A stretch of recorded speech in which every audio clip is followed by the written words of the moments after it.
Babad Giyanti karya Raden Ngabei Yasadipura I. Episode ke-219. Sultan dan Sunan tak menerima penyerahan Pangeran Bintoro dan Pangeran Puruboyo. Pasukan Pangeran Mangkunagara telah bergerak kembali ke selatan. Gubernur Nicholas Harting yang ketika itu berhenti di Juwono kembali melanjutkan perjalanan. Setelah pasukan Harting sampai di Semarang, datang surat dari Sultan. Dalam suratnya, Sultan meminta Gubernur Harting mengambil sumpah sebagai syarat penyerahan Pangeran Puruboyo. Pertama, harus berani berperang. Kedua, berhenti melakukan kejahilan dan menjadi pengadu domba. Pangeran Puruboyo tidak cakap dalam perang, tetapi kerjanya memanas-manasi orang agar berani, seperti yang dilakukannya kepada Mangkunagara. Ketika benar terjadi permusuhan, Puruboyo tidak betah ikut Mangkunagara dan kembali menyerah. Sungguh perbuatan nista dan tercela serta tidak tahu malu. Gubernur Harting tertawa membaca surat dari Sultan. Segera membuat surat 2 buah. Satu sebagai balasan untuk surat Kanjeng Sultan dan satu lagi untuk Sang Raja Surakarta. Gubernur mengutus prajurit Pangeran Madura untuk mengantar surat tersebut. Surat untuk Sultan dikirim ke markas di Dresanan. Surat sudah diterima Sultan dan dibaca dengan seksama. Isinya menyatakan, "Salam dari Nicholas Harting. Saya juga memberitahu kepada Paduka bahwa ketika saya di Surabaya ada surat penyerahan diri yang dikirim dari Pangeran Bintoro. Wakil Pektor Brigton yang menerima penyerahan itu banyak bertanya kepada Pangeran Bintoro. Pangeran Bintoro banyak mengucapkan sumpah dan janji. Maka sekarang saya serahkan kepada Paduka Sultan, bila berkenan menerima." Kumpeni sendiri sudah menduga kalau Paduka tak berkenan menerima kedua pangeran itu, karena sifatnya yang sangat licik. Walau mereka saudara raja, tetapi pikirannya kacau, mirip cara berpikir kuli. Walau demikian, saya serahkan kepada Paduka sebagai saudara. Tamat isi surat Gubernur. Sultan lalu membaca surat dari Pangeran Madura yang sekalian dibawa oleh para utusan. Isi suratnya, Dinda mengaturkan sembah kepada Kanda Sultan, Panglima Besar yang perkasa.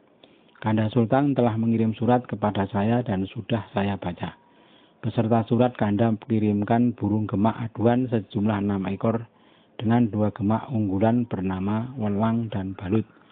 Untuk itu saya haturkan banyak terima kasih. Sudah banyak Paduka memberi burung, tapi tak ada yang mirip dengan ini, dan menjadi Raja Gemak di seluruh Nusa Jawa. Semoga berkah Paduka dapat saya pakai untuk bertaruh negara. Yang kedua, Kanda Sultan tidak menghendaki prajurit Madura yang 2000 pimpinan Brojopati dan Brojayuda.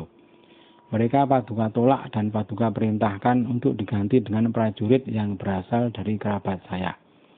Maka saya kirimkan pasukan saya sendiri dengan 400 bersenjata karabin.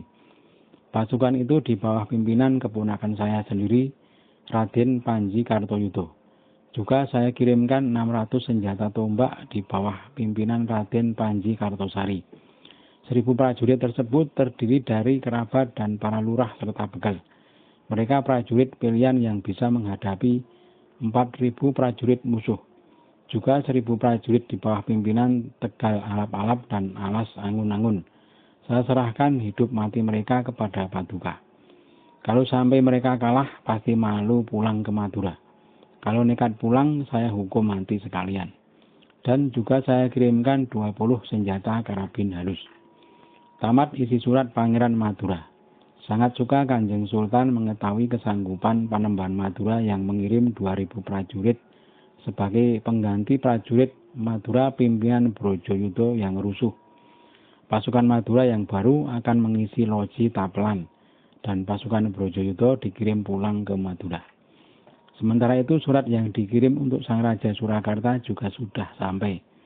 Oleh Sang Raja sudah diterima dan dibaca dengan seksama.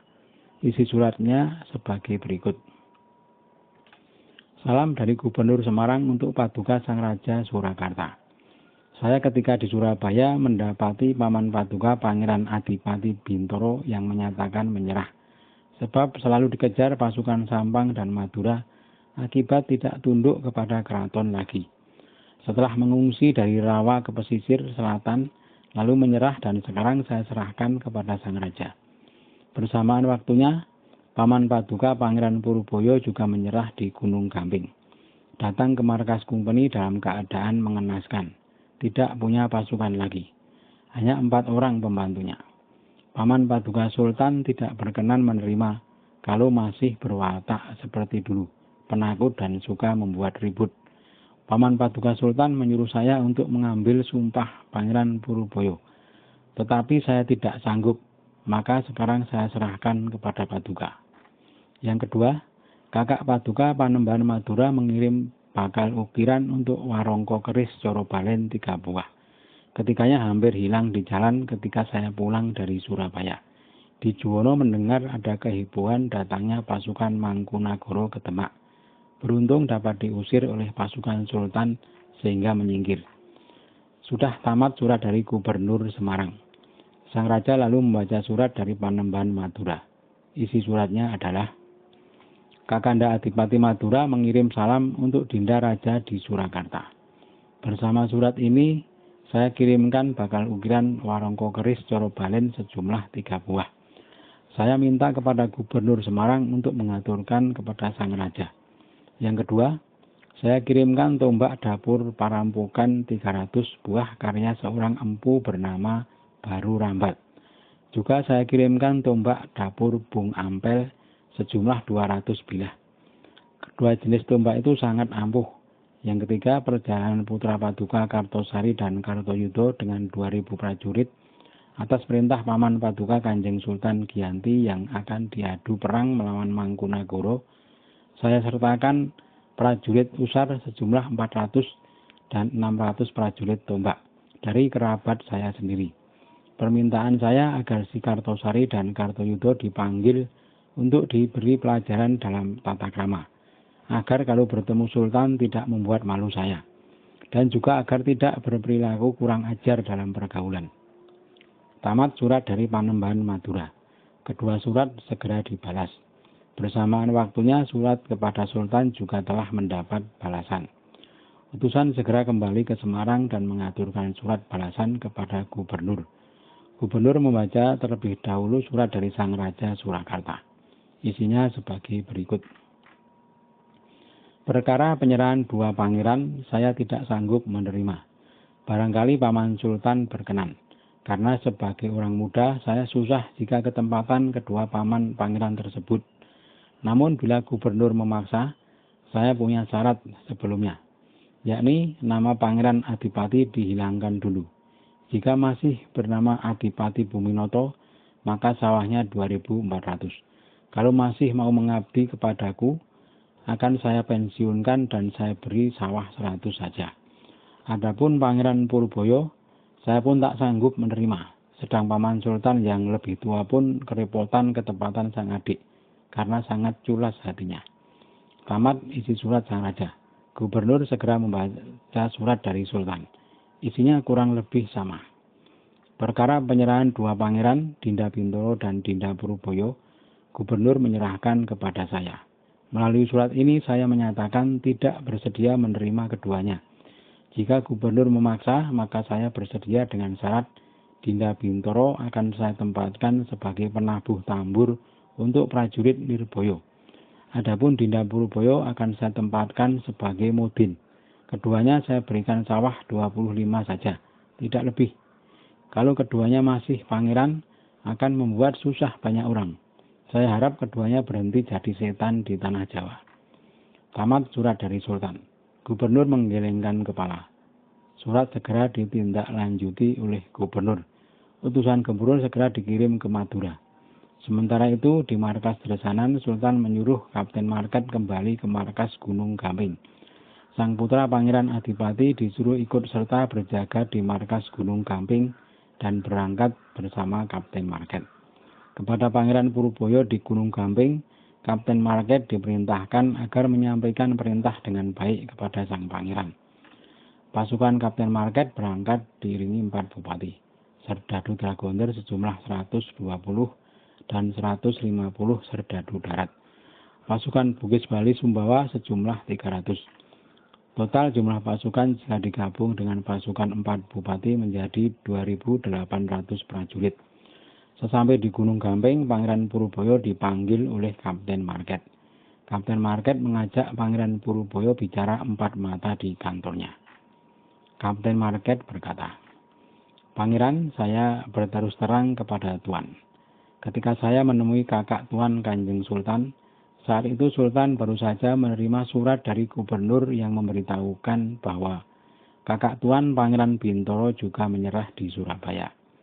Petor Brigton Surabaya tidak berani menerima, oleh karenanya penyerahan Pangeran Bintoro diteruskan ke Semarang. Gubernur kemudian menyampaikan penyerahan Pangeran Bintoro dan juga penyerahan Anda, Tuan, kepada Sultan dan Sunan. Barangkali sebagai saudara kedua raja masih berkenan menerima. Gubernur sendiri menganggap kedua pangeran tidak pantas diterima, karena wataknya yang buruk dan suka berbolak-balik menyeberang kubu. Dulu pernah ikut Sultan lalu memanas-manasi Pangeran Mangkunagoro. Setelah Mangkunagoro berani menentang Sultan dan kemudian dikalahkan, berbalik menyeberang ke pihak Sultan dengan tak tahu malu. Watak pangeran seperti itu sungguh tak patut. Tetapi barangkali Sultan sebagai saudara tua masih berkenan merawatnya, silahkan. Akan tetapi surat dari gubernur mendapat balasan dari Sultan dan Sunan, bahwa keduanya menolak penyerahan dua pangeran. Mereka mau merawat asalkan menghilangkan gelar pangeran dan menempatkannya sebagai prajurit kecil saja. Sunan hanya mau memberikan sawah 100, sedangkan Sultan hanya berkenan memberikan sawah sejumlah 25, tidak lebih. Demikian jawaban dari Sultan dan Sunan. Pangeran Puruboyo ketika mendengar penuturan Kapten Market seketika meneteskan air mata, seolah mencela diri sendiri karena merasa sangat bersalah. Pangeran Puruboyo lalu segera berpamitan menuju pondokannya. Sesampai di pondokan lalu menenggak warangan yang dicampur jeruk. Tak lama kemudian perutnya sakit, muntah-muntah dan pirak-pirak. Dikabarkan Pangeran Puruboyo sakit perut dan tak lama kemudian meninggal dunia. Kematian Puruboyo dilaporkan ke markas Sultan di Dersanan. Sultan mengirim segala perlengkapan penguburan dan diperintahkan dikubur di Imogiri. Sementara itu Pangeran Bintoro sudah dibawa oleh perwakilan Petor Brigton ke Surabaya. Setelah Petor mendapat perintah dari gubernur bahwa Sultan dan Sunan tak berkenan menerima Pangeran Bintoro, Petor segera mengirimkannya ke Pulau Banda. Putra Pangeran Bintoro yang laki-laki diminta oleh Sultan ke Dersanan. Namanya Raden Mas Pandi. Sultan merasa kasihan kepada sang keponakan. Kepadanya diberi jabatan dan nama Pangeran Aryo Notopuro dengan sawah garapan seluas 400. Juga kepadanya diberi pesan, jangan tiru bapakmu.